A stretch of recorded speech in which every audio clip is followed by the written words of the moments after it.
Hello, all my friends and fellow questers, and welcome back to Fwipp's Adventures in Single Quest. You might be thinking, hey, how come you can't walk up these things as fast anymore? Well, I've taken off all of my gear, and right now I am preparing to head into one place that I haven't in a little ways, and that is, of course, the Twilight Forest. Friends, there's one thing I managed to leave out of my playthrough so far, and very simply put, at one point I had 20 diamonds. And then a few episodes later, I had a stack and a half. So a lot of you are probably thinking, or should be thinking, where in the world did Fwipp get all those diamonds? Well, unfortunately, I tried to record the footage twice, and I lost it both times. But today, we're heading back into the Twilight Forest, and I'm going to show you what I believe is one of the easiest ways to get a lot of diamonds at once. Unfortunately, it's not that easy. I'm going to start with only iron tools, and the only iron tools I need, basically, are pickaxes and armor, because this place that I'm heading right now, if you're not aware, is literally packed with diamonds. Emeralds, gold, everything that you would want. So for right now, I'm going to take all my items, and I'm going to leave them here with my happy golem friends. I wonder what you're doing with that signboard. I don't know. You've got a few other ones in there, don't you? Well, that's okay. I'm going to give you all my tools for right now. I honestly don't know what you can do with them. Actually, I'm going to need some torches so the wood can stay here. But all my advanced tools can stay here. I think I still want to keep the ender pouch just because, yes, the moonworm queen is still in there.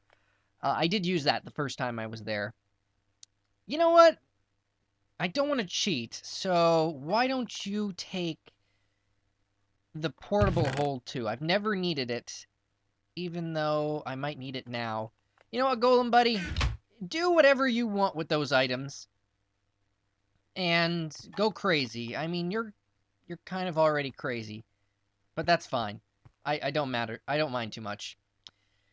I think I do want to... You know what? No. You can even have the Boots of the Traveler. I used them last time, and it was a lot easier because I did. So no, we're going to tackle the Hollow Hill. That's right. One of the hardest things to do in the Twilight Forest is defeat one of these things, simply because they are mounds full of ores, but they are also full of enemies. We're going to head in there right now. And we're going to see how long it takes for me to either die, hopefully not die, but how easy it is to accumulate a lot of diamonds in a very short time. Now, if you're wondering, some of the enemies I'm going to fight in there, I've seen them all already, but they're very deadly. We've got fire beetles, we've got pincher beetles, we've got everything, the slime beetles, we've got goblins that'll drop TNT on me. So the first thing you're going to want to do is craft the mystical map. How you do that is located in the Twilight Forest achievements page. You're going to need to kill a raven, get some glowstone dust, it's all in there. Now the big hollow hills are the ones that are the giant triangles, so I'm going to head in a straight line this way to that one on the edge of the map. I'm fairly certain I've never reached that one at the edge of the map. In fact, I haven't killed that second Naga that's apparently on my map right now. So anytime I want to do that, hey, if you guys want to see me fight the same bosses over again, I'm up for it. I mean, it's fun. And fun is certainly the thing that you want to do most in a game. So how about I meet you back over at the Hollow Hill whenever I get there for take number 3. Haha!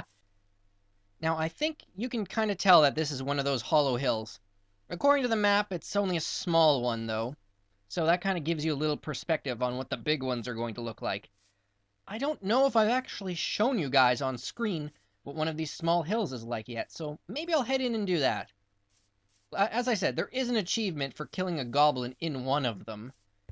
But as to figuring out where to go, that's pretty much anyone's guess, to be honest. But I really should have made some torches. So we're going to do that now. All this 18 coal is vastly going to be my torch reserve. And everything else I need to get, as in like loot, survival torches, stuff like that, I'm going to get all of that just from these hills as I explore them. And that should really give you a good sense of not only what you need to tackle these hollow hills, but all the kinds of wonderful loot and monsters you might expect if you want to try this yourself. Seriously, though. For adventure, I don't think a lot of stuff can really beat what you can find in this Twilight Forest. There's a lot of stuff on the map that I haven't even uncovered yet. No joke. There's, I don't know if the islands have yet been implemented yet, so there's that. Different islands that can be floating. I think all the mods in the Feed the Beast mod pack, I think, are technically still works in progress. From what I'm aware, like Zycraft. It's all blocky. Oh, there we go. Look at that. You know you're here when you find glowstone floating in the air. Okay, looks like I'm safe if I dig down for now.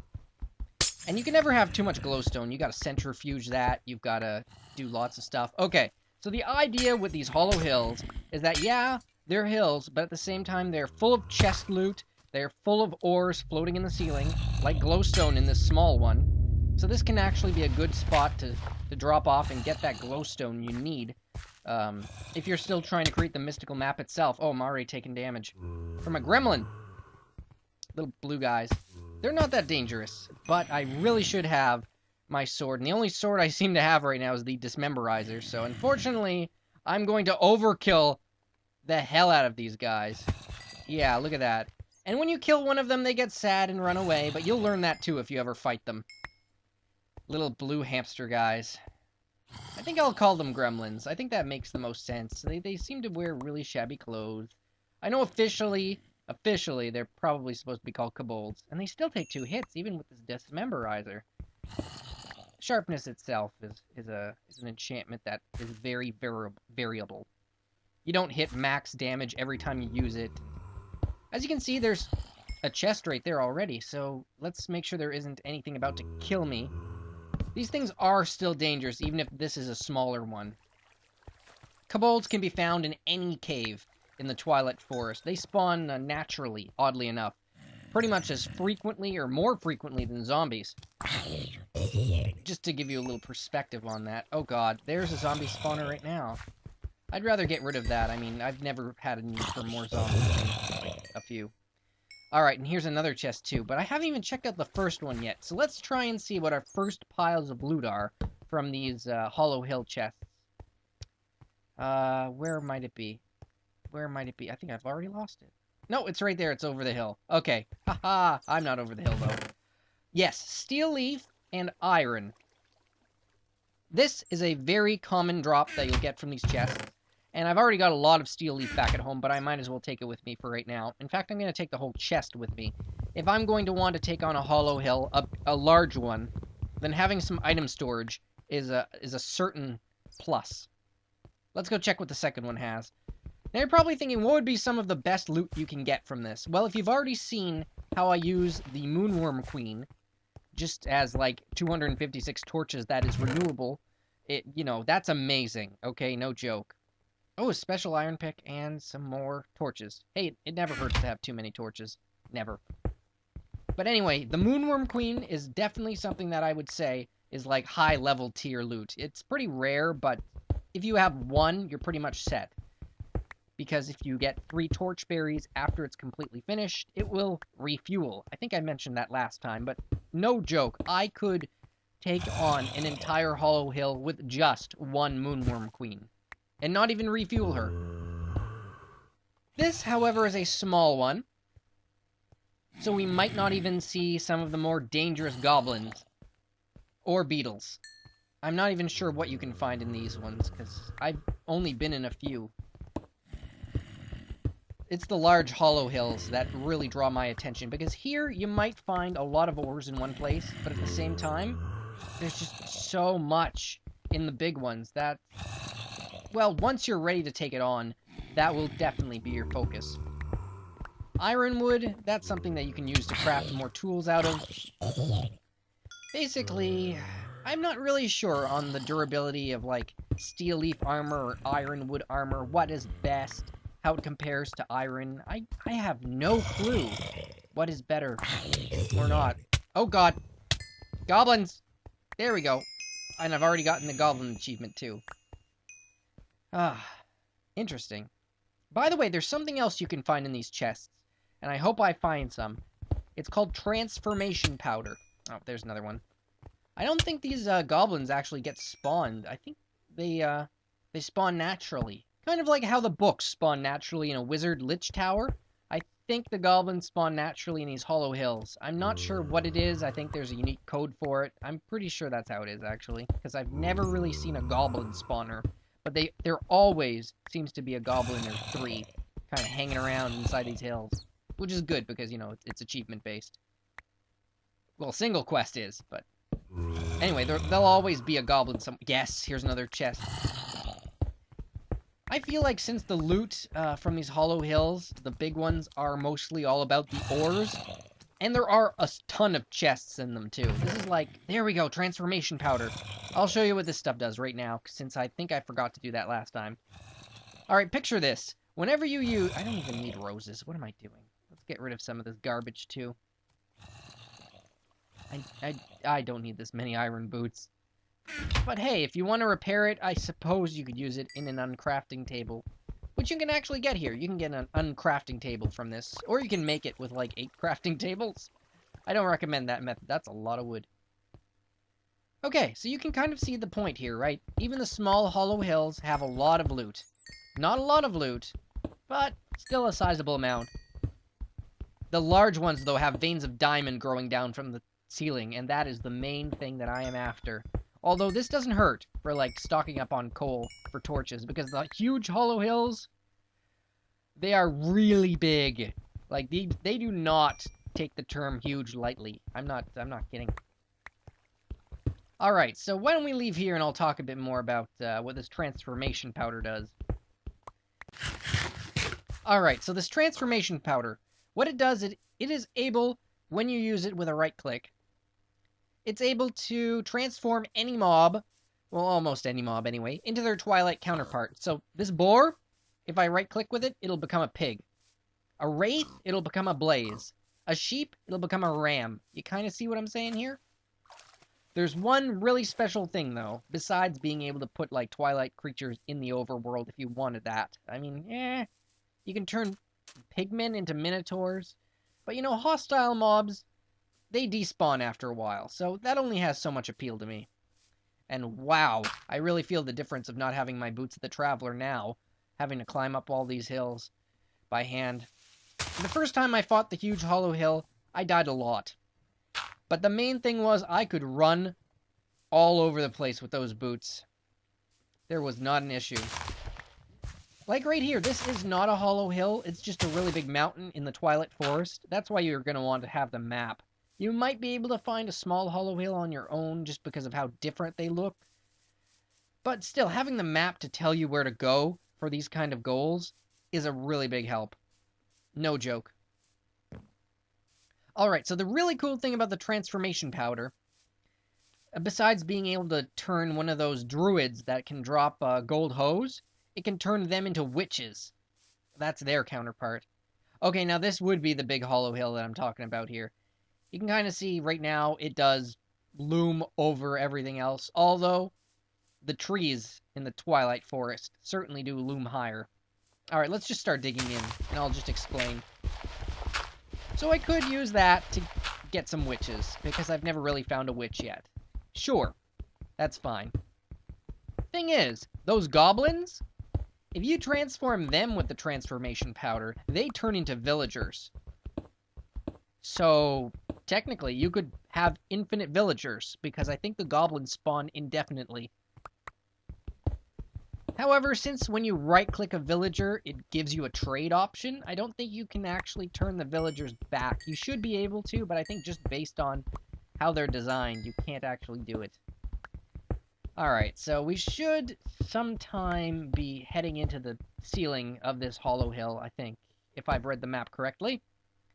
And, okay, sure, I kind of suck at reading maps, but that definitely seems like the right place. I really should have made an iron sword. Because I'm going to tell you right now, there's going to be a lot of monsters here. It's going to be very dangerous. Not only is it going to be, it's going to be very deadly. Okay, I'm going to want to stay at the ceiling the very first time I head into this place, because there's going to be so many mobs. And here we go. We've seen our first glimpse, and yes, there is a diamond right here. And also a spawner down there. Here's what I'm going to do. The Moonworm Queen exceeds my expectations of what torches do for this. You can hold it and let go, and it will send these things that light it up at a distance. Never before can you light things up at a distance, as far as I'm aware. I don't know of anything else in this entire game that can do that. I also really, really, really want a bow. So, hey, I've got an Infinity 4 bow. Okay, Power 4 Infinity 1. I might not have great armor, but I'm... Oh boy, that's a cave spider. Yes, it kills spiders in one hit. That's okay. I mean, that's not bad at all. But I'm still in a very dangerous place. And I'm going to allow myself for this challenge to still use the Fortune 2 pick. Because, hey, I just want to show you guys how many Oh, yeah, that's a lot of diamonds. How dangerous this place is. Now, I don't even know if I'm in range yet of these spawners. And unfortunately, I did put my mining backpack away. So I'm going to need to manually put all of this ore into my backpack. And by backpack, I mean my ender chest. But that's okay. Alright, I'm already starting to get tense, because I can see that nothing that I'm doing to light this place up is actually stopping the cave spiders. And cave spiders are my least favorite mob. That's a pinch beetle. Okay, if you don't know what they do, you will panic and they will kill you, because the pinch beetles, they don't do a lot of damage. True. But what they do is they will grab you and they will pull you backwards. Oh, they will pull you backwards. I mean, sure, I'd love to go down there and show you guys what happens if a pincher beetle actually grabs you. But at this point in time, I think they would kill me. And I would suggest you do what I'm doing right now. Stick to the top and farm enough diamonds to make yourself some diamond armor, because this hollow hill is a challenge. But you can avoid a lot of the mobs until you're ready by sticking up here and grabbing some diamonds. Now, you might not have a fortune pick, so keep that in mind, because that is pretty powerful. I mean, you gotta get level 30 to get something like this.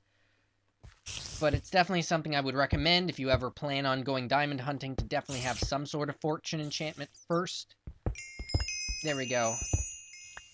It's also a great source for EXP too, so I mean, technically you could go here first, but I would recommend, you know, grab your fortune pick. Okay, how many diamonds is that now? 20. I don't know if that's enough. I really can't say at the top of my head how many... Oh, there we go. How many diamonds you need to actually have a full set of armor. But let's actually craft some, because I can hear the hordes of spiders, and they really want to kill me. And that sound you hear right now is certainly bats burning to death in lava. If you are a bat, I don't recommend coming here. I think I just saw a wraith out of the corner of my screen. You can all rewind that a little bit, but I'm fairly certain I just saw one fly by. Did I mention wraiths? Where are all my diamonds? There they are. 21. Okay. Let's craft. First of all, I think a chest plate is the most protective of all the gear that you can make. I'm going to want a full set of diamond armor to take this hill on. I'm not joking. So the quicker you can do this, the better, is basically what I would say. And all I need now is 3 more and I can have a pair of boots. Okay, awesome. You can already see that my armor's taken significant damage just from fighting goblins. I mean, okay, sure, I was on the front line, but still, it's significant. There's one of the wraiths now. I don't know if they can burn, but this hollow hill is apparently full of lava. Oh god, those spiders can crawl high. It's going to be my priority right now to destroy a lot of those spawners, because these hollow hills are full of spawners. They're absolutely filled to the brim, and when you stay up here, the wraiths can still get you. So that's why they're still dangerous. I look at an enderman? Where the heck is an enderman? Sometimes the game is a bit glitchy. It likes to say that there are endermen around when there are not.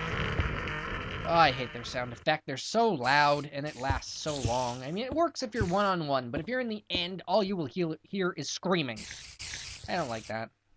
Okay. That is definitely a cave spider spawner. Oh my god. Never have I really seen this many cave spiders ever since I went caving, and there were double ones in mine shafts. Okay, let's take these things out before they kill me. And there's that Enderman, at least. I can hear the mobs. They're trying to get me, and they're being stupid and walking right into lava. Keep doing that. I don't mind. Oh, my God. Oh, shit. Enderman is not mad. Oh, no. Okay, if there's one thing that I did last time, Wand of Fire is your friend in these hollow hills. You can just burn everything. The Wand of Fire was meant for mass mob killing, and if you're in a hollow hill, there is going to be a lot of mobs to kill. So I would recommend making this from Stone Craft. Seriously. Seriously, this thing will be your best friend. Okay, so step 1. Get rid of the friggin' cave spider spawner, Fwipp. It's gonna kill you so fast. Oh, I don't even want to go down there. I might get pushed off here by a wraith soon. Oh god. Oh, it's one of those disgusting slime beetles. I haven't been in the Twilight Forest for a while, so I don't exactly remember everything that's in here. I think I forgot about them. They have a crazy range, and I forget how many hearts they deal, but probably like 4. Or 3. I don't know. You'd think I shouldn't be that scared, since I've got, you know, a fair set of diamond armor on. Remember, everything wants to kill me, and I think the wraiths will take about 2 hits with a diamond sword. So this is a power 4 bow, and he just took that like a champ. No joke. Okay. I think I want to head over to that pillar. I think I should just tunnel over, basically. There's gonna be skeletons. There's gonna be slime beetles. Those 2 things have projectile attacks. There's gonna be wraiths floating about. A very, very dangerous place, even if you're up top. Right now, I'm avoiding a lot of the stress. Like all those baby spiders. They are the bane of my existence. Oh god, there's a wraith looking at me. You can see, he's not overtly attacking me. But if he does get close, he will attempt to knock me off his bridge. Into that horde of spiders. Oh, and it's just spawning more of them. Because there's so much space. They're oh no. If that big one made it up the tower, then the little ones can as well. Okay, fire wand, go! Burn my enemies. Now, at this point you might think I'm going slow. Admittedly, a little bit. But I will tell you right now, this place has so many ores and so many mobs, you need a plan. You need an attack plan. Don't get distracted. There's a lot of loot, but there's a lot of danger. I would recommend you do something like oh god, this is not the right place for me yet. Oh god, look at him, look at him. He's climbing right up. He's climbing right. Oh, he could have got me. Oh god. Okay. Did I mention that some of these goblins that you're gonna see can drop lit TNT next to you? I'm serious. Have you ever fought lit TNT? It's not fun. I think I'm close enough. Okay, good. Okay. That's only phase 1. There's more spider spawners. There's worse. Okay. Moonworm Queen, you're my friend. Light up the floor. You probably won't have this the first time you play. So you're gonna want to run around on the ground, torching this place up. I don't want to do that just yet. Look at these things. Just look, they're grouping together. They know I'm done for. They haven't even spotted me yet, and they know they own the place. If it wasn't for this overpowered gear, not only would it take a long time, but I would be so scared. Oh, this is bad. Oh god, why aren't... Oh my god, they're still getting closer. And I bet those wraiths, the longer you stay, the more mobs spawn. That is for certain. And wraiths are no exception. There will be a lot of them around. A lot of them. Okay. Oh man. How many spiders? I am not comfortable heading downwards until all the spiders are dead. They will just poison me to no end. I don't think I hit him. Still can't hit him. Come on! Just die. There we go. Oh boy. There's still some cave spiders. I know. Oh no. Oh, he's getting close. Oh, the wraiths are getting close. Okay. There are achievements for killing wraiths. Only one of them. So you do want to kill at least one of these things. Oh, but you can see they don't exactly want to attack you. They just kind of do. And there's another cave spider. Oh, no. Is there more underneath me right now? I can't tell. Ow! That's a wraith. Yep. See? Attacked me. I don't know how much damage it did. Figure that out on your own. They're still dangerous. I don't recommend ignoring them. Certainly ignoring them is a terrible plan, and definitely the first mistake that you can make. Because they will be everywhere. Okay, I still need blocks on my hotbar. There we go. Okay. I think I'm safe to move a little lower now. The problem is, the fire beetles, and the slime beetles, and the cave spiders, and the regular spiders all make the same sound effect. I'm not joking. Good luck trying to figure out what wants to kill you in this place. Because there will be a lot of stuff wanting to kill you in this place. Are they up above? Oh my god, it was up above me the whole time. Okay. There we go. Please say that was one of the last ones. Okay. A charm of life will actually be a good thing for me to have right now, as well as these torchberries should I get low. Charm of life, when you are close to death, it will give you health back, similar to a regeneration potion. I'm not sure what the parameters are for it activating, but let me tell you right now, it's activated for me when I had it, when I wasn't that close to death. So, you know, it's not all that effective. Okay, let's just run through and torch. Oh my god, no. Oh my god, no. Oh god. What did I tell you about cave spiders? What did I tell you about them? They are the worst. They are the worst, and there's another spawner right here with a ton of skeletons. Okay. I need to make myself a little hole to regenerate with now. I'm not doing that hot. You might think it a bit excessive, but even regular cave spiders will cause poison for 13 seconds. Are you prepared to deal with that stuff? Oh, this is bad. They're also really fast. I don't have a milk bucket. I can't stop that. The charm of life isn't going to activate because I'm not actually taking damage. It counts it differently. The life charm. It's only going to activate when I'm really low. Well, not even when I'm really low, but when I take damage. Poison doesn't count, so... Oh, it's bad. It's bad. Let's try and get a moonworm over there so the cave spiders stop spawning. Because if I can't even get close to them, it doesn't matter if this is a hollow hill or not. Like, I'm facing the same threats that I've always faced. Good. Okay. Now, as you can tell, they're still cave spiders. Oh, God. Damn it! One hit! One hit and 13 poison. Oh, my God. It's the worst thing in the world. Can't deal with this. I'll see you in a bit.